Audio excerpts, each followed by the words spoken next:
Welcome back, fancy lords and ladies. I am your host, the fanciest man of Cornwood, and I'm back with another deck tech this week. This time, again, voted on by some watchers of the channel here. If you were one of those, thank you so much for voting. I always appreciate you guys interacting, voting, leaving comments, all of that. So thank you so much. And this week, I'm excited because we have a commander that we're going to be using some of these new Foundation cards with, and and a lot of the reprints from Foundations with as well. And that is Codie Vociferous Codex for 3. This is a 1/4 legendary artifact creature construct. You can't cast permanent spells. 4 and tap, you add Wooburg, so each color of mana. When you cast your next spell this turn, exile cards from the top of your library until you exile an instant or sorcery card with lesser mana value. Until end of turn, you may cast that card without paying its mana cost. Put each other card exiled this way on the bottom of your library in a random order. So what we're doing with Codie today is we're running a Mazes In deck. And that's a deck that wants to get a bunch of gates out onto the field and then use Mazes In to eventually win the game. And because we are using Codie, we're going to be trying to do this without playing any permanents except lands. That's going to be a challenge, but we've got a ton of interaction in the deck. And we also can use Codie's ability at instant speed to react to what our opponents are doing, while we're also hopefully flipping something to add land to the deck or add land to our battlefield or something like that. And yeah, we're going to double up on spells as much as possible. So let's dive into our first section here. I want to look at how to get more lands onto the battlefield. And as always, I want at least a few of these cards, as many as they can, to give us some kind of utility outside of just adding those lands. So our first card is Circuitous Route for 3 and a green. This is a sorcery. Search your library for up to 2 basic land cards and or gate cards. Put them onto the battlefield, tap, then shuffle.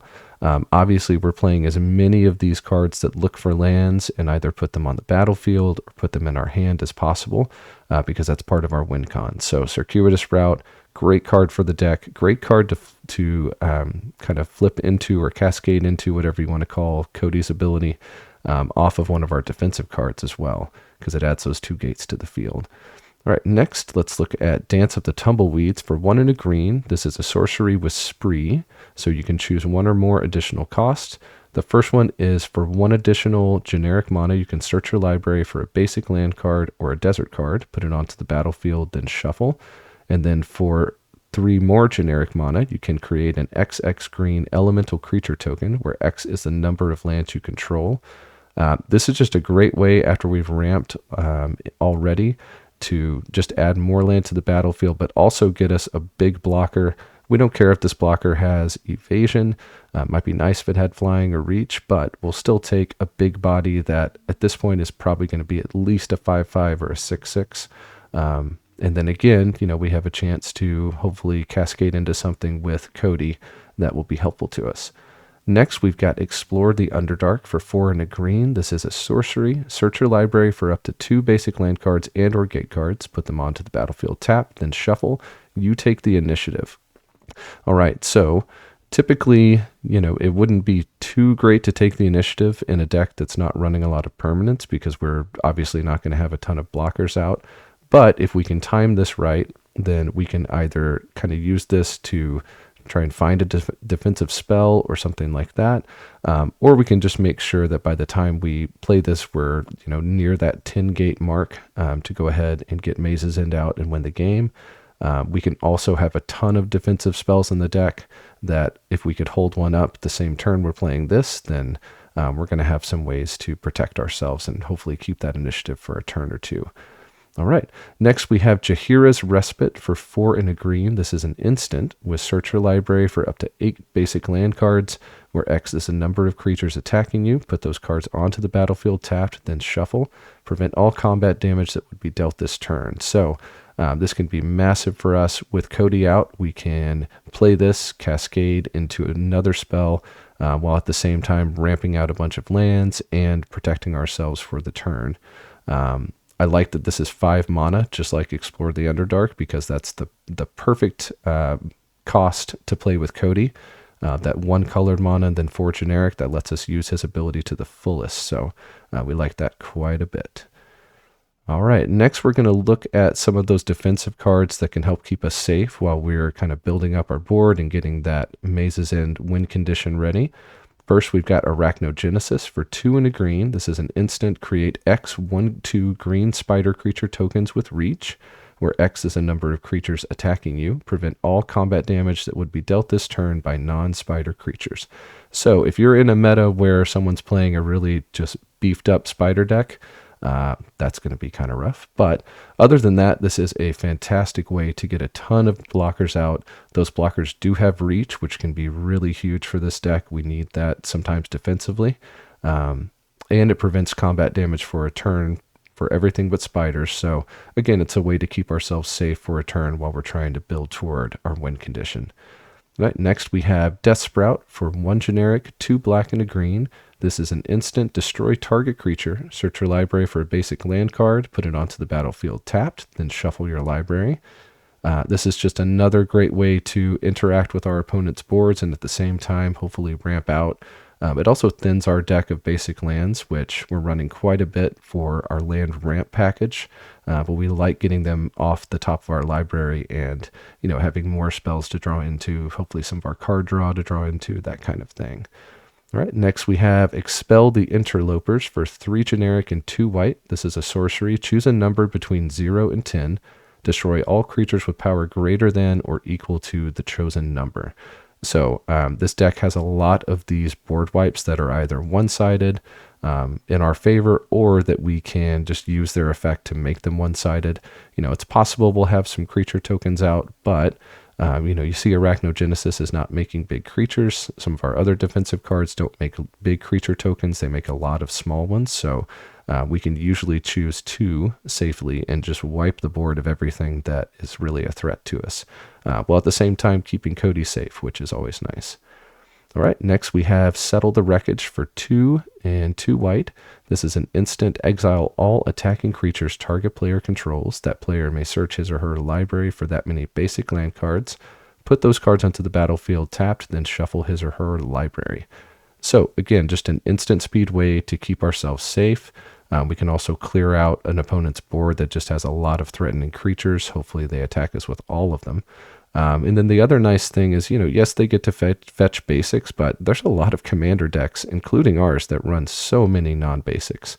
Ours is running a high number of those, but if you're in a meta where people like to play multicolored commanders a lot or something like that, there's always the chance that this could be an even sweeter payoff where they can't find as many lands as they had attackers, and then you're just getting a huge, huge one-sided kind of board wipe on them. All right, and our last strategy section we're going to look at here is Can't Touch This. This is just creative ways to get our opponents attacking each other. It's instant speed ways to turn our opponent's creatures against each other, and then also just some stuff mixed in to hopefully clear the board while giving us tokens or something like that. So first we'll look at Disrupt Decorum for 2 and 2 red. This is a sorcery. Goad all creatures you don't control. So until our next turn, those creatures have to attack if able, and they have to attack a player other than us if able. Just a great political card, but also a nice way to hopefully protect ourselves from some nasty attacks for a turn cycle. So always a fun card to play, and it really fits well in this deck. Next, we have Fairy Slumber Party for 4 and 2 blue. This is a sorcery. Return all creatures to their owner's hands. For each opponent who controlled a creature this way, you create 2 1/1 blue fairy creature tokens with flying, and this creature can block only creatures with flying. All right, we don't mind so much that they can't block non-flyers, because hopefully we're going to be finding plenty of other ways to deal with those ground-based creatures. But this is a great way to reset the board. We don't mind returning Codie to our hand. He costs 3, pretty cheap, so it's really not hard to get our commander back out and just have him start working for us again. But if we use Codie's ability to cast this, then we're also hopefully going to reveal a card that helps us do something else that same turn. All right, next we have Illusionist's Gambit for 2 and 2 blue. This is an instant. Cast this only during the declare blocker step on an opponent's turn. So we're going to be using this hopefully while an opponent is attacking a different opponent if we need to.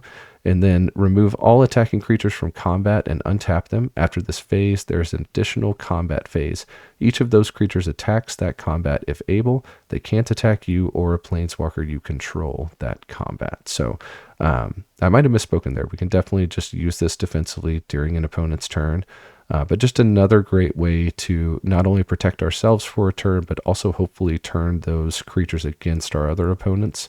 And maybe force opponents into a lethal attack against someone that they really weren't planning on kind of finishing off that turn. All right, last we have Take the Bait for 2, a red and a white. This is an instant. Cast this spell only during an opponent's turn and only during combat, so somewhat similar to the Gambit. Prevent all combat damage that would be dealt to you and planeswalkers you control this turn.